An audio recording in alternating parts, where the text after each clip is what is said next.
Many of you have been affected by, or if you haven't been, you're not aware of it, by the craziness of the stock markets since January 1st. Not that they weren't crazy earlier, but they got really crazy so far, including today when the Dow Jones fell 400 points, the NASDAQ dropped 150 points.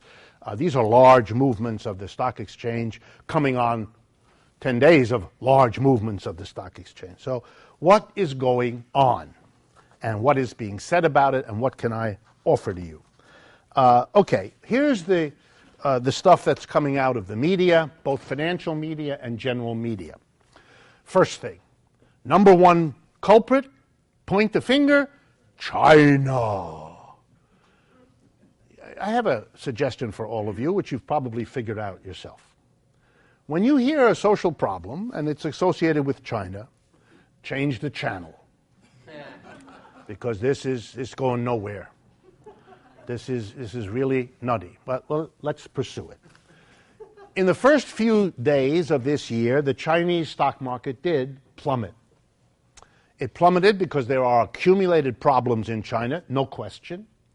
And there are problems because the Chinese government, trying to control and manage a very fast-growing economic system, is doing a lot of learning by doing and trial and error, and they had imposed a new rule. Nobody quite understood why they did. It's called a circuit breaker. If there's a drop in the value of shares of a certain percentage, the stock market closes to stop the downturn, and they kind of give everybody a breather. So they imposed that as of January, the first day of the trading year, and people around the world said, oh my God, they must be really scared to impose such a thing, so I better get rid of my shares, thereby producing the very downturn that the circuit then broke. And for the next several days, the Chinese stock market looked really bad, losing a lot. So what were the long term? What grain of truth is there in all of this? The grain of truth is the following. China is an economic success story. There really is no way to not say that. Over the last 30 years, they have come further in a shorter amount of time than any other important economy ever has. And given how poor they were, and given that they're the largest country by population in the world, that is a stunning achievement. And whatever else you may say, you really owe it just to your own honesty to understand what a stunning success this economic program of growth is. The costs of it, staggering. But the costs of economic growth in other societies were staggering too. Not the least horror in China is if you go there now, you immediately discover that the level of pollution and environmental damage is mind-bending. They are paying a heavy price in that, with the disease that causes and the health effects and the long-term. I mean, so this is not a justification. I'm just describing to you that they have come very far, very fast. How did they do that? They made a decision, they really did, 35 years ago, that their economic strategy would be to take their enormous population, to take the relatively high level of education they had achieved, particularly for a poor country, the relatively high level of work discipline that was either part of the Chinese culture or also developed in the last period of the government since Mao Zedong takes over at the end of the 1940s. Whatever it was that they had, they decided we can grow best by saying to the world, we will become the most efficient, cheapest source of manufacturing goods on this planet. Partly by what we offer, but partly by a deal we offer to the rest of the capitalist world. Close your factories in Europe, close them in Japan, close them in the United States and Canada, and move them to China. Why? Because you're going to get a worker who's as disciplined or more than you're used to, who is, if not quite as skilled, will quickly become so, and you will pay a wage that's a tiny fraction of what you're paying now. You will be more profitable than you dreamed of. Leave where you are, come here. To make a long story short, that invitation was offered, and that invitation was accepted. And the big manufacturing left the rest of the world and moved to China. Am I exaggerating? A little, but not a lot. And that worked. Wow, did that work.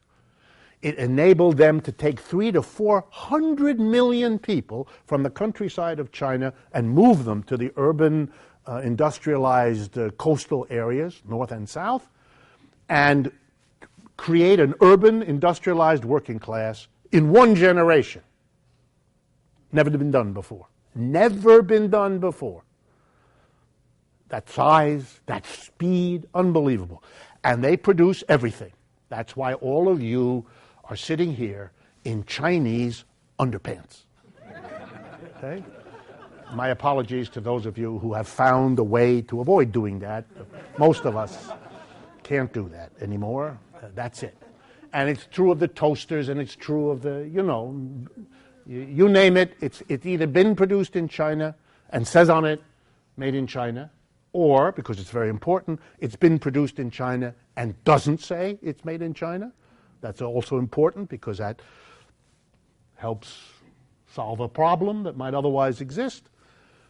So you're all dependent on it. Western capitalism has become dependent. Not only the profitability of our biggest manufacturers. Half of what comes into the United States from China is produced in subsidiaries of American corporations that moved there, that closed their production here and moved it over there to make more money. No, nothing else. Real simple. So the Chinese began to produce everything at a price nobody could compete with. Even a company that wanted to stay in the United States or to stay in Canada or to stay in Germany can't do it for very long because its competitors are going to China and undercut them in every market. They can't. They just can't. How do they handle the transportation cost? To go from one part of Germany to another is one cost. To go from China That's to Germany. good question. Good question. Excellent question. How do they cover the transportation cost? The answer to that is that you understand how much of a drop in the wage cost was offered by China. It was so big that even when you added the transportation cost of bringing the stuff all the way back from China to Germany or to the United States, they still were ahead because the excess profits from low wages more than offset the extra cost of the transport. And for those of you that are ecologically minded, please understand this. We now get our underpants and everything else, not from somebody 10 miles away or 50 miles away or 100 miles away.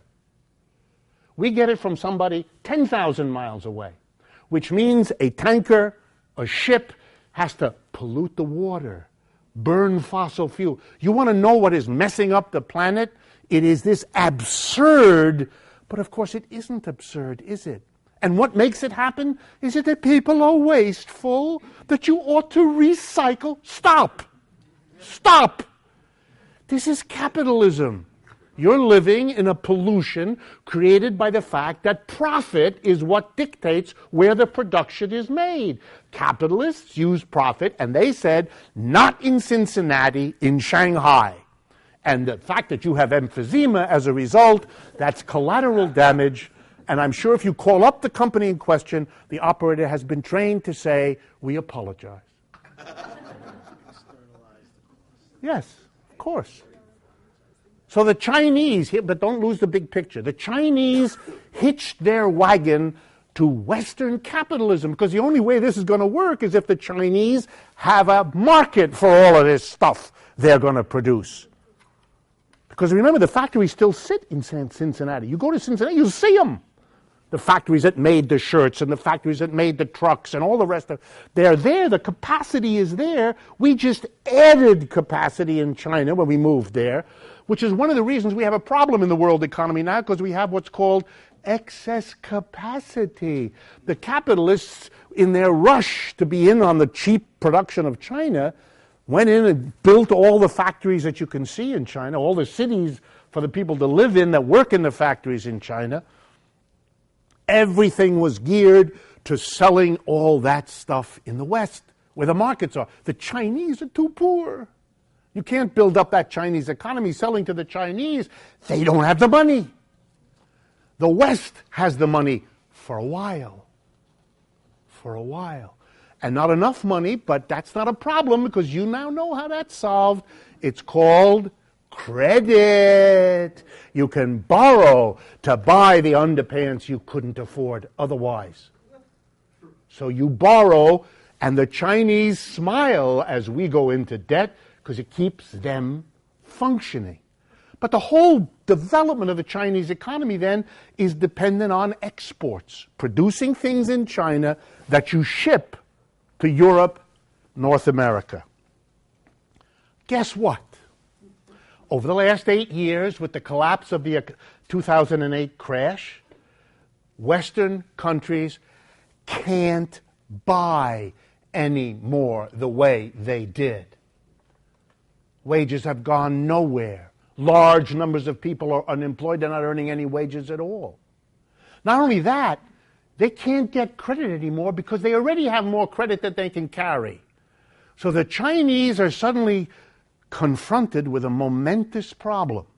They have built their entire economic plan on exporting to parts of the world that can't grow anymore the way they did. To which the reaction is, oh, and then there's a word that starts with SH, but I can't say it. We're in trouble. The Chinese, what are we going to do? Well, we have no solution to this. We look at the Western world and we can see they are not only not able to buy our stuff now, they're not looking like they're going to be able to buy our stuff ever, or at least not for a long time. So we can't look for a recovery. That may be fun PR inside the United States to keep the political life bearable, but we're Chinese, we're hard-nosed, we're trying to figure out what's going on. That delusion we can't allow ourselves. So the Chinese came up with their own plan, the only one really that's there. We have to convert the Chinese economy from an export-focused, export-dependent economy onto an internal demand-driven economy. We have to build up the wages of our masses so they can buy the stuff we can here produce, and we have to cut back on manufacturing because there's no more capacity in the world than we need, and build a service sector economy, what the West has already done, more than they did. And that's a tremendously difficult transition. It's been a terrible transition in every country in the world, including the United States. That transition from manufacture to services, from an export-oriented to a domestic, the Chinese are trying to manage that. And that's a very bumpy, difficult situation. And that's why their stock market gyrates. Because they're trying to make, and no one knows if it'll succeed.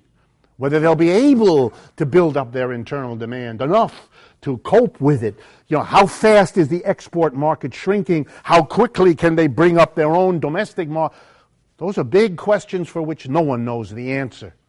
So the stock market, but this is not a problem of China. That's just, let me be blunt, stupid.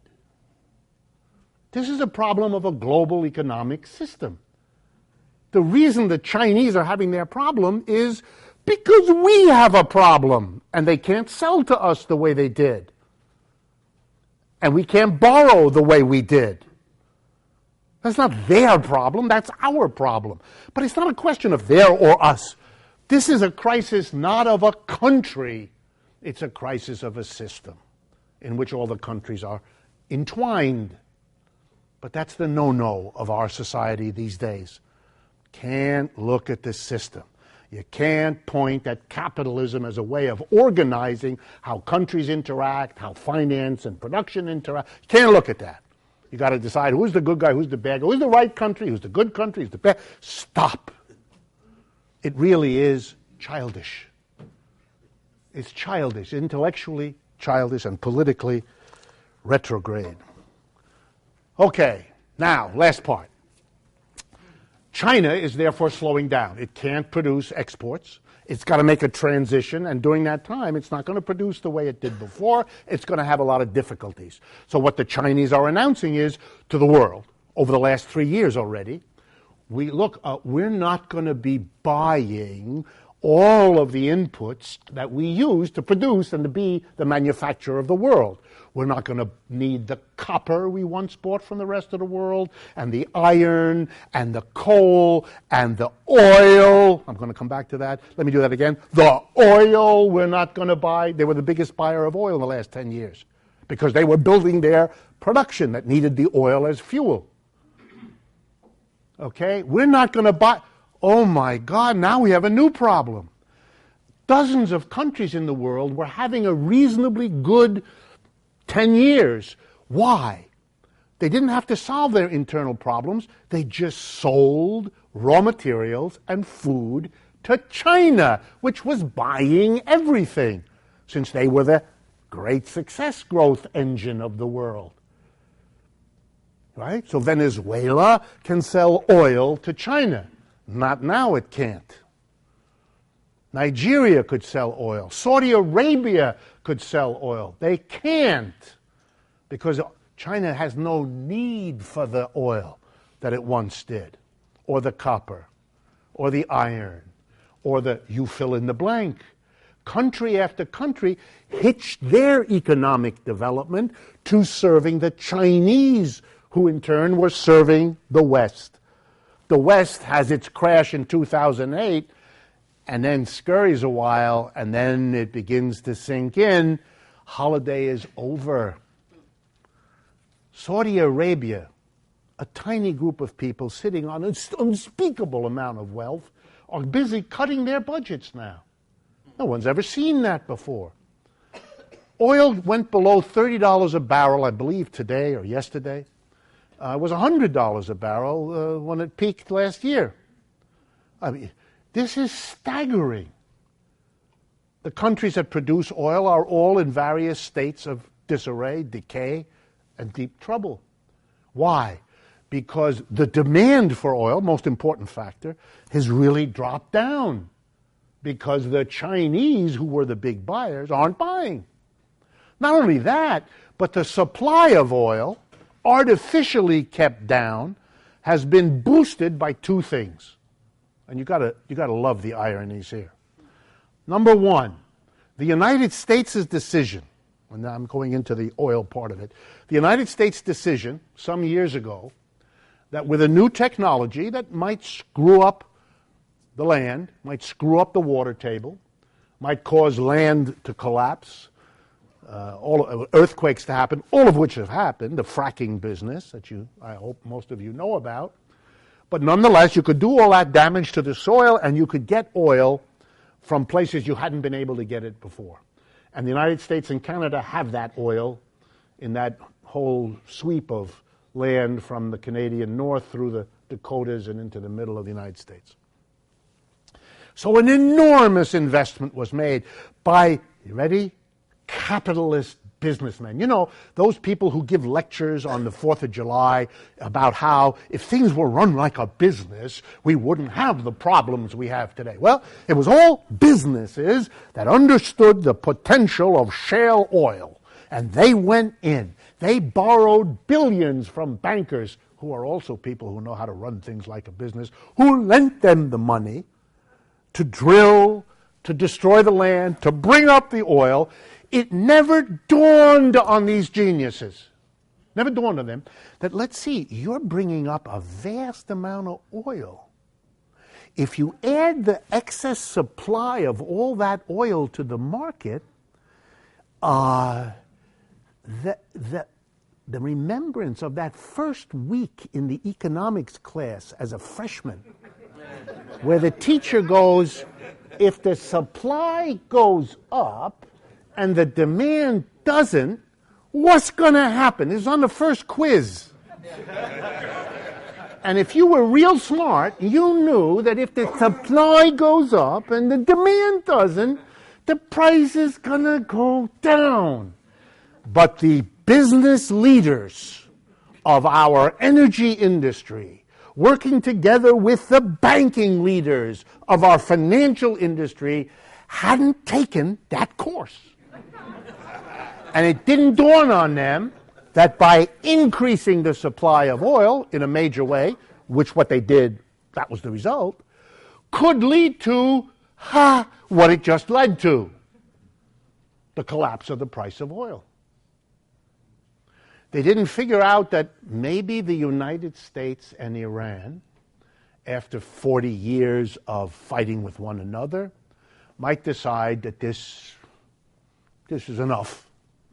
And if they did, then the Iranians, who have the second or third most oil in the ground in the world, would be return together with Iraq, which is the second or third one, whatever Iran is, and that would increase the supply of oil too. And if you add their returning, which they're about to do, to the shale oil, you're really pumping up the supply. You might get a drop of oil from $100 to $30, which is what we have. Only the geniuses in the oil business who run their enterprises like businesses, and the bankers who run it in a business-like way, have destroyed that part of the United States. The unemployment in that part of the country now is incredible. There are major banks in the middle part of this country that are about to go under. You'll see that in the next few months because they made loans to all of this and they can't recover the loans. Texas and Louisiana are in deep doo-doo because they depend on all of this. And that's going to affect our presidential election and a whole lot of other variables that people haven't begun to kind of think through. You know what this is? This is a case study in capitalist irrationality. What are you doing producing a vast amount of oil like this? If you have the oil, the logic would be, well, let's figure out a way together, the different producers, so we can up the quantity, but in a measured way that doesn't happen. Doesn't happen. If you didn't do it in a big rush, you wouldn't have had to borrow all that money from the banks, which you now can't pay back, threatening their finance. This is not a capitalist system that's efficient. This is a capitalist system that's a joke. The worst part of the joke is the number of people who think that the words capitalism and efficiency have anything to do with each other. It's never been true. It's just a hype. To believe that is to believe the advertisement that tells you if you use this kind of soap, your sex life will improve overnight. You giggle. You're right to giggle. But when someone says capitalist efficiency, the same giggle should come right out of you without a second thought. You've got to be kidding.